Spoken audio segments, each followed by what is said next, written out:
The Taylor just outplayed. It's just so easy to play, especially when you talk about our 12-string guitars, is how well it played. So smooth and just is a joy to pick up and play. The reason that is when Bob first started building guitars, he built guitars that electric guitar players would gravitate towards. He wanted something that, he wanted to appeal to a wide, range of players. And he built a neck that he felt just mimics kind of an electric guitar. And, if you think back to the 60s and 70s, you pretty much had two schools of players. You had your electric players and your acoustic players. There really wasn't too much crossover then.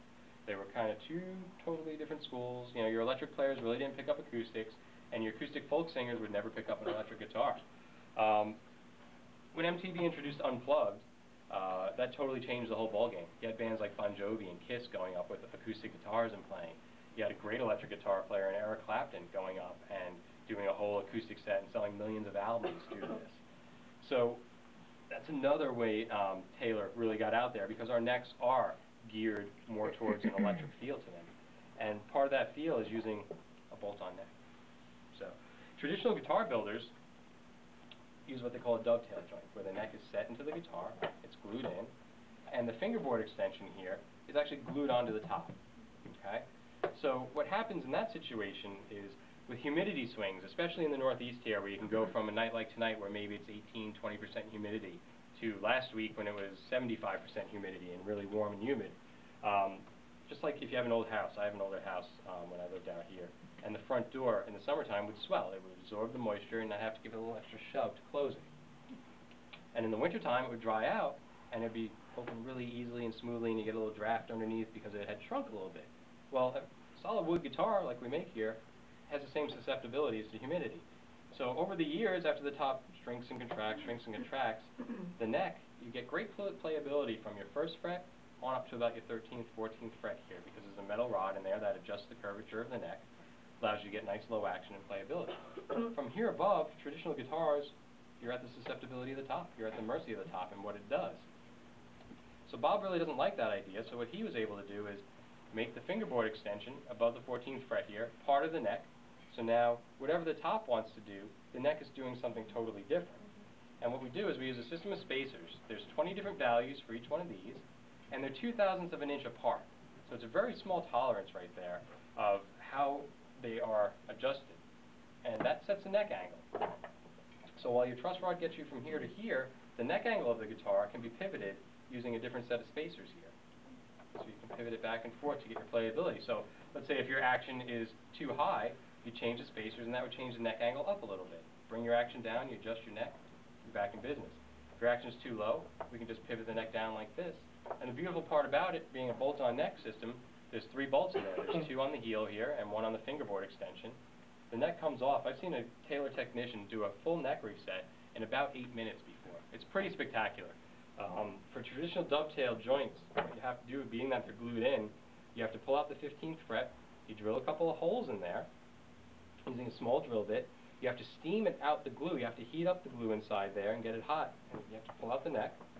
And then when you go to do a neck reset, it's got to be right the first time. It can't be a guessing game, because you're gluing that neck back in, putting the fret back in, stringing it back up, and if it's not exactly right, and this is why a good qualified luthier is going to get $400 to $600 to do a neck reset on a dovetail joint. A Taylor neck reset is A, covered under warranty if you're the original owner of your Taylor guitar. We will do neck resets at no charge for you. And B, it can be done, in a reasonable amount of time at a minimal cost. So these are things that were all innovations that Bob came up with because we were making so many guitars.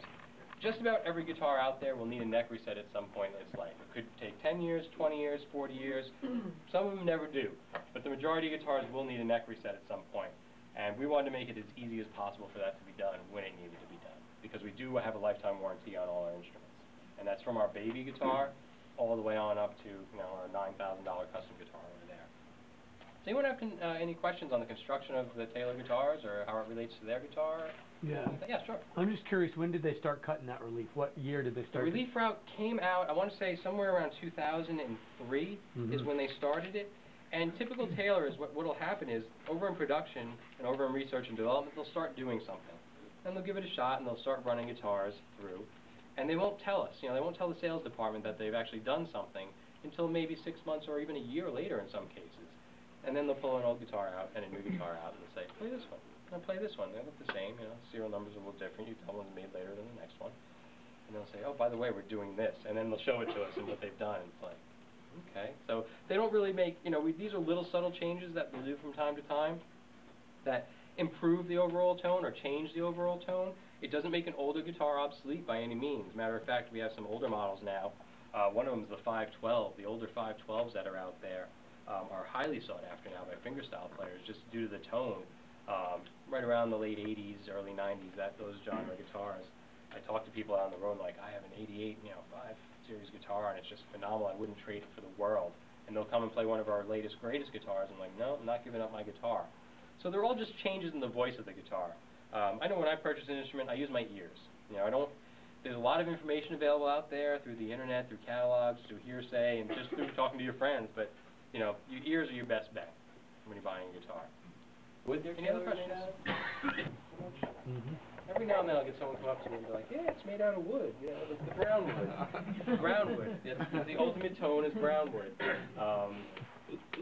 Tone woods are perhaps, obviously, the single most influential part of an acoustic guitar is what it's made out of, especially when we're talking solid wood guitars like this one here. This is a maple guitar. And when you think of tone, you also think of a bright tone. Think about your radio. It's got treble and bass, and those are the two extremes of tone. Bass is your bottom end or the low end, and treble is the high end of your sound. I'm not going to say much better guitar player. This is a maple guitar, and visually, when you look at a guitar, you can kind of anticipate what type of tone it's going to have. So if we look at a maple guitar here, it's a very light-colored wood. This is maple in its natural state. You'll see a lot of our maple guitars will have an amber stain to them. If any of you own a 6 series guitar, 614 CE, or maybe a GC6, you're going to see that the majority of them will have this amber stain. It kind of just brings out the flame or the figuring in the wood a little bit more.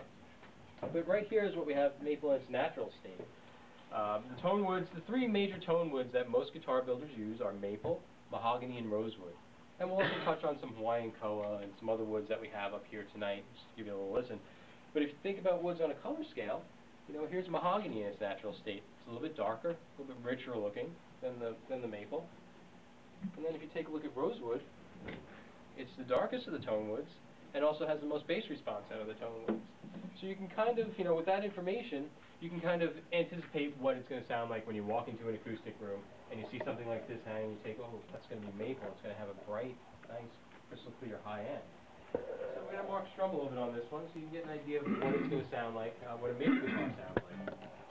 Basically, this part of the show, it's almost like wine tasting for nice acoustic guitars.